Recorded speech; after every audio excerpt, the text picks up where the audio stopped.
Yeah, children, what a really nice gifts you've got. And as Carl said, maybe you heard in the story just now, these wise men, these magi, they also gave gifts to Jesus, didn't they? And God himself gave Jesus as the greatest gift of all. And so the question really is, what do we do with a gift like that? So I've titled the message, Will You Worship the King? Will you worship him? It's what we just sang about, didn't we? Sages, wise men, leave your contemplations. Brighter visions beam afar. Seek the great desire of nations. You have seen his birth star, his natal star. Come and worship. Worship Christ, the newborn King. That's what these wise men came to do. In verse 2 in the text, we can see it. They come to Jerusalem and they ask Herod and they tell him, we have come to worship him. And that's then the call to us this morning too. Come and worship. So the question that you can ask yourself is, will I worship him too? And in this story of the wise men that we have just read, we see 2 times then the answer, no, in the actions of people. And then finally a very clear, yes, I am going to do that. So that's the 3 points we're going to briefly look at. 2 times a no, and then a clear yes. So let me just set the scene. In verse 1 we read that it is the time of King Herod. He was the ruler in the country at the time, but of course he was a ruler under the Romans, the Roman Empire. They were ruling in the nation. And then at that time Jesus was born in Bethlehem, it says. And we read then that there were these magi, or wise men, as it's been translated. They come from the east and they come to Jerusalem. We don't know exactly what sort of people these were. As I said, all the Bible translations put it wise men. Matthew doesn't say they were kings, but the story does show us that they were very important people and very rich people.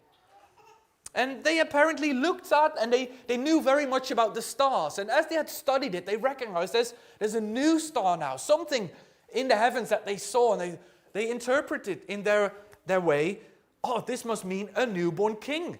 And they followed it. What's clear is that they came from the east. They were not Jewish people. They were from a different nation. They were pagans at the time. They did not know the God of Israel as the Jews did. And they had quite a dubious profession, didn't they? If they were looking and studying the stars, the Bible tells the people of Israel they were not allowed to do that. So they were from a different country, a very strange kind of job, and yet they come to worship the king, rather than, for example, Herod that we read about. This in itself is a sign that Matthew tells a real history here. He tells these men, they were not respected by the Jews, but they were one of the first people who came to worship Jesus when he was born. If he made up the story, he wouldn't have picked these kind of strange people from a different country. Now, whatever we can say that he doesn't tell us about these wise men, he does say one thing very clearly, and that's their purpose. Verse 2, where is the one who has been born King of the Jews? We saw his star when it rose and have come to worship him. That's their clear goal. So the question for us is, will we do the same? First response is, can't be bothered. This is what the priests and the teachers do, the religious people of today. We see it in verse 3 to 6. Please read with me again, verses 3 and 4. When King Herod heard this, he was disturbed, and all Jerusalem with him. When he had called together all the people's chief priests and teachers of the law, he asked them where the Messiah was to be born. So first of all, King Herod, he is disturbed by this news. We'll think a bit more about him in a moment. First, I want to look at these other religious people who are called to the palace. King says, tell me a bit more. Where is this king going to be born? And these people, they knew exactly what the king was looking for. See it in verse 5 and 6. He is to be born in Bethlehem in Judea, they replied. For this is what the prophet has written. They say, this has been in our Bibles for many hundreds of years. We know what the promises of God say. Where this Messiah, this new king is going to be born, in Bethlehem. And then they quote there, if you look at verse 6, it is a quotation from a book of the Old Testament, from the prophet Micah. And the prophet Micah says, in Bethlehem, not the least of the towns of Judah, but out of you will come a ruler who will shepherd my people Israel. So these religious leaders, they knew their scriptures. They knew where the Messiah would be born. And they know then from this text that like the famous King David of old, he would be born again like a ruler and a shepherd, to be a good king, quite unlike Herod. Because this king would be much more than a normal human king. If you would turn to Micah, we're not going to do that now, but if you would continue reading after the verse that's quoted for us, you would read this. His origins are from of old, from ancient times. This is not just a baby who was born here and now. He lived already. His start was way, way back. And Micah then also said, he will stand and shepherd his flock in the strength of the Lord, in the majesty of the name of the Lord his God. And they will live securely, for then his greatness will reach to the ends of the earth. This is not just going to be a king for you, Jews. No, for the whole earth, a king. And so then, imagine there, you're standing in that palace, and there are these religious leaders and King Herod, and there are then these magi from a faraway country because of the greatness of this child that is born. Those wise men believe that. A great king has been born. But what do the religious leaders do? What do we read of them? Well, nothing. Right? All their knowledge of the Old Testament scriptures, all the promises that they knew of the Messiah, of God's rescue plan, it should have made them really excited, right? It seems that the long-awaited time that we've been waiting for centuries, and it is now here. And we read nothing of them. They quote this verse from their scriptures, and that seems to be it. There's silence. Herod asks more questions, and he wants to know, okay, where is he born then? Go and look for him. I want to worship him too. But the Magi do that, but we read nothing about these leaders at all. No excitement, no worship. Their response is almost like cold as ice. Can't be bothered. Now imagine then somebody coming to you and they say, I've just graduated, or I found a new job, or I'm going to get married, or a child is born. Like they come to you with great news, and you just walk away, or you think, oh yeah, well didn't you like the weather yesterday? And think, what's that kind of response? It's just indifference. Like they can't be bothered. They think, nah, it's not interesting, not relevant to me. Are you indifferent to Jesus this morning? Do you think, oh, it's all fine, nice story, can't be bothered otherwise? Perhaps you've heard the gospel many times, and so far this has been your response. Maybe you are much like these religious leaders, that you've even sort of grown up in church, as it were. You know the Bible, the scriptures, and you could even quote it. You've learned about it for years, or you've seen in family members, a spouse or a child or a parent living the Christian life, and yet so far it has never really touched your heart. It's never changed you. So far you just think, nah, can't be bothered. And yet this is about Jesus. It's about the Son of God who comes into this world as a rescuer, to be your Savior, your King. Imagine it this way. You are living in a country, and there is a good king, and you are by now, for some reason, £100 million in debt. You can't possibly pay it off. Actually, this debt is increasing daily by the way you live. So what do? You're stuck, right? But then one day the crown prince comes to you. And he comes to you and he says, I really care about you. I love you. I want to help you. I will pay your full debt myself. The only thing I ask is that you stop trying to do it for yourself. Stop living just your own way. Now be kind to the king. Follow him. Be thankful to him. And then your response is, no, not interested. I'll rather try for myself. Thank you very much. That's how the religious leaders in Jesus' day responded. Maybe that's you too so far. You think you can do it on your own, that you don't need Jesus to be right with God. But really, the Bible is clear, the debt stands. And other people, they might not even try. They might not even try to sort of work their way up to God, as so many people in the world do today. They just say, I don't care about that debt. I just pretend it's not there. I don't even believe in the king anyway. So what's this news to me? My games, my hobbies, my career, all of that is so much more exciting, so much more important than this good news. That is really as if your response to that crown prince was, well, you tell me about this debt. I'd rather pretend it's just not there. I don't want the king. I don't believe in him. So I don't think that 100 million debt is real. I'm fine. As if reality is changed by what you believe about it. Of course not.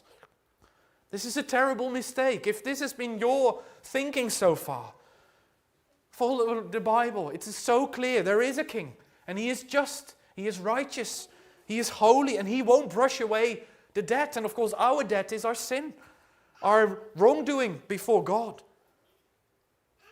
Those sorts of responses, as we see in these religious people, it shows that there is such indifference to God and what he really wants for us, especially indifference to the good news about Jesus Christ.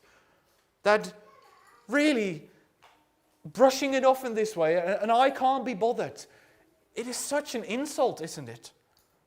It's almost worse than opposition, you could say. The Bible elsewhere says, you are lukewarm. I'd rather have you cold or hot, but you're just lukewarm. You just can't care. Don't do it that way. What could be more important than your eternal destiny? Than your relationship with the real living God? Realize that such indifference actually is opposition, just as much as open rebellion is. Indifference to the good news about Jesus is, in matter of fact, rejection of it. Of rejection of what should be accepted. Rejection of the worship of the one God who is to be worshipped. Now, if you read the rest of Matthew's Gospel in the Bible, you know that those religious leaders didn't stop with their indifference. As the message about Jesus kept coming to them, it turned into hostility. And eventually they put Jesus on the cross. They killed him. They plotted how they might kill him and condemned him to death.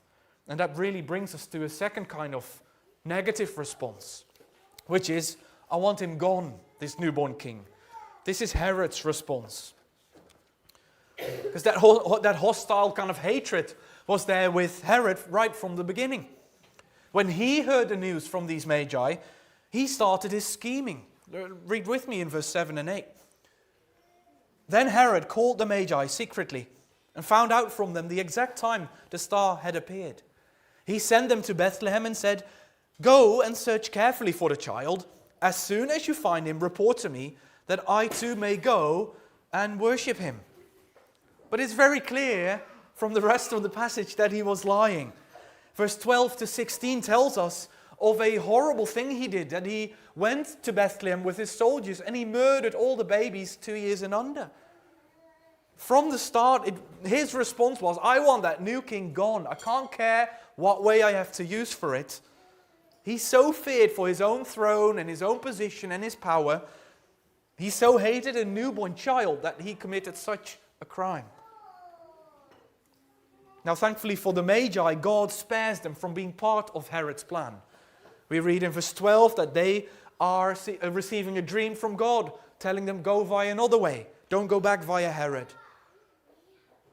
But Herod's hostility, it was so clear, it was so strong, but it wasn't new. Throughout the Bible, we see many people who act that way. Maybe you know of the Pharaoh in Egypt centuries earlier who tried to kill the young Israelite babies.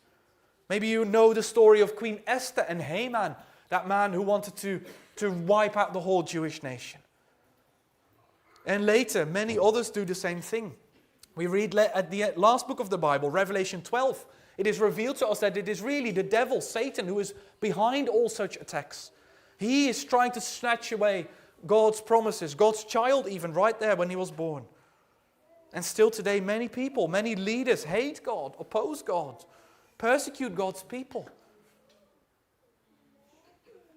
But then you think, well, that's not my life, right? I'm fine. I don't try and kill babies or like Herod did. I'm not an evil man or an evil woman. Nevertheless, don't think such outright opposition to the message about Jesus just happens at that kind of terrible scale, with such outright wickedness. Just think of your own heart. Do you feel threatened by the news of a king who wants to decide in your life? Do you think, I want to decide for my own life, thank you. I don't want someone else to decide for me, not a God, not someone else. I want to be independent. I will decide for myself. That's really the kind of thinking behind it. You don't want another king in your life. But Jesus came to this world with this great news, that a great news of joy and of forgiveness and a right position with God. But he comes with a demand that we follow him, that we surrender our lives to him and become his disciples, his followers. That we don't keep any part of our lives back. Jesus is not just a quick way out of hell and into heaven, and then you can live the rest of your life however you want. He's not just sort of the easy way out of that big debt that I spoke of. No, Jesus wants to be your Savior, yes, but he also wants to be your Lord, your King. He needs to be like the absolute ruler in our lives, the ultimate authority. And please listen to his call and see what kind of king he is, and that this is good news. Hear what kind of kingdom he brings. There is no need to feel threatened or as if you would be oppressed by living for King Jesus. No, Jesus does not bring something bad into our lives. He wouldn't ruin our joy. He is instead here to bring us greatest of all joy. Herod feared everything will be taken away from him, his power, his joy, his freedom in life, because he only lived for this world, for the power and the comfort in the here and now. But this newborn baby king, King Jesus, brings good things, good blessing. His kingdom is the opposite. It is joy and peace and blessing, now, here in this life, and for eternity. Because the kingdom of Jesus is not like the kingdoms of this world. Later, when he was going around traveling, he taught this from Matthew 20. You know that the rulers of the Gentiles lord it over them, and their high officials exercise authority over them, but not so with you. Instead, whoever wants to become great among you must be your servant. Whoever wants to be first must be your slave, just as the Son of Man, Jesus, did not come to be served, but to serve, and to give his life as a ransom for many. And indeed, eventually Jesus would be killed by those who hated him, those who said, I want him gone. And that was the darkest day in the whole of world history, when the innocent Son of God was killed by sinners like us. When Jesus bore the full curse of the wrath of God when he died on the cross. When he died in the place of sinners like you and me. But that was the way. That was God's way. So here then this morning, this call of Jesus, a demanding call, but not one to feel threatened by, because it is a call of love. Jesus said, Matthew 11, come to me, all you who are weary and burdened, and I will give you rest. Take my yoke upon you, learn from me, for I am gentle and humble in heart, and you will find rest for your souls. For my yoke is easy, and my burden is light. And therefore, finally, say with these wise men, yes, I will worship him, because he is my king. Yes, he is my king. That's the final point, from verse 9 to 11. Imagine it, these wise people, they had come all the way from a country in the east. They had traveled a great distance, perhaps with danger on the road. It cost them great expense, lots of time, but they considered it all worth it. They had seen that star and they thought, we must go there. We must see this new king. Now, there's been endless speculation about what that star was like, some comet or a natural event or something supernatural. It's all speculation. We're just not told. But surely next to a virgin conception of Jesus, some star in the heavens is not too great for God to do. It's not his biggest problem. Whatever this star was, isn't it amazing that God so intervened in the universe that he brought a star just to bring several people to Jerusalem?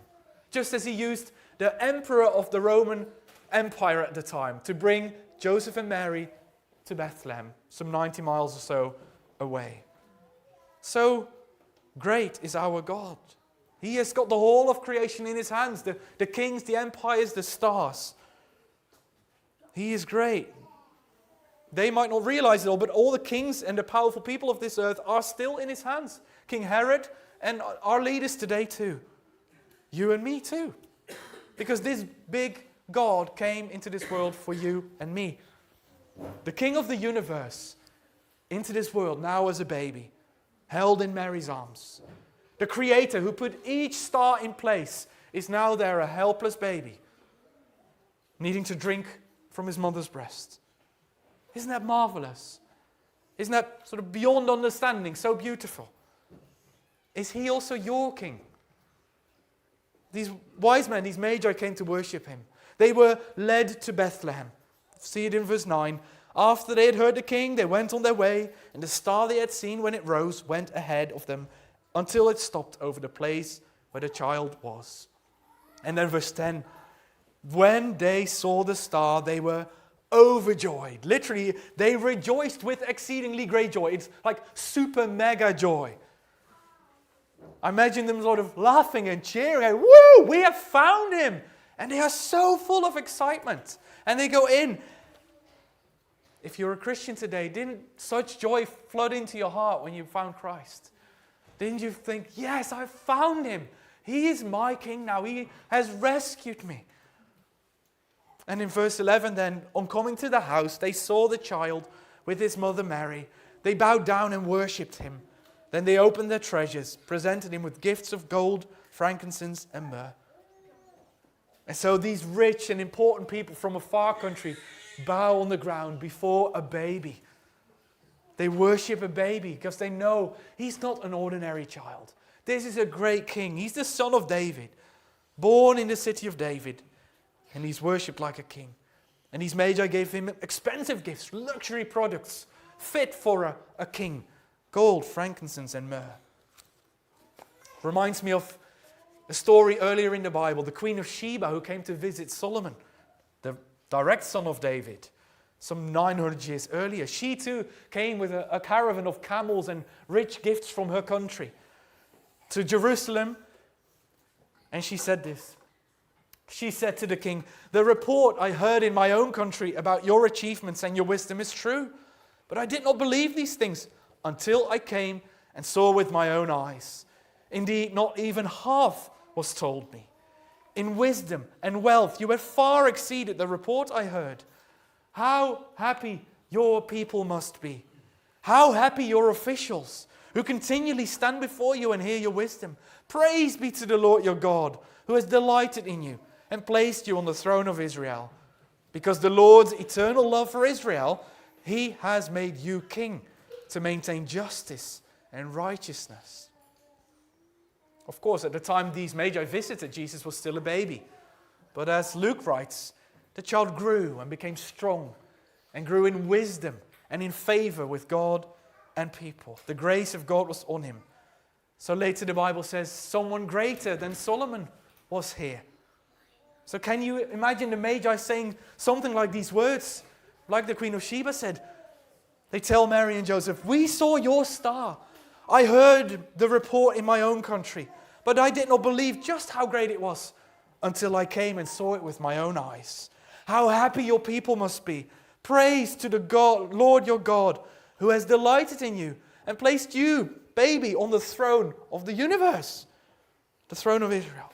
Because of the Lord's eternal love for Israel, he has made you king." And so then with this story about the wise men, Matthew shows how people from far away, from far nations come to worship the king. Will you do the same? Will you join them in their worship? Can you say, "He is my king. I want to serve him. I want to worship him. I love him. He is my Savior and King. He's a living king, risen from the dead, worthy of all worship." Don't ignore him, saying, "I can't be bothered." Certainly don't oppose him, saying, "I want him gone." No, worship him. Say, "Yes, he is my king."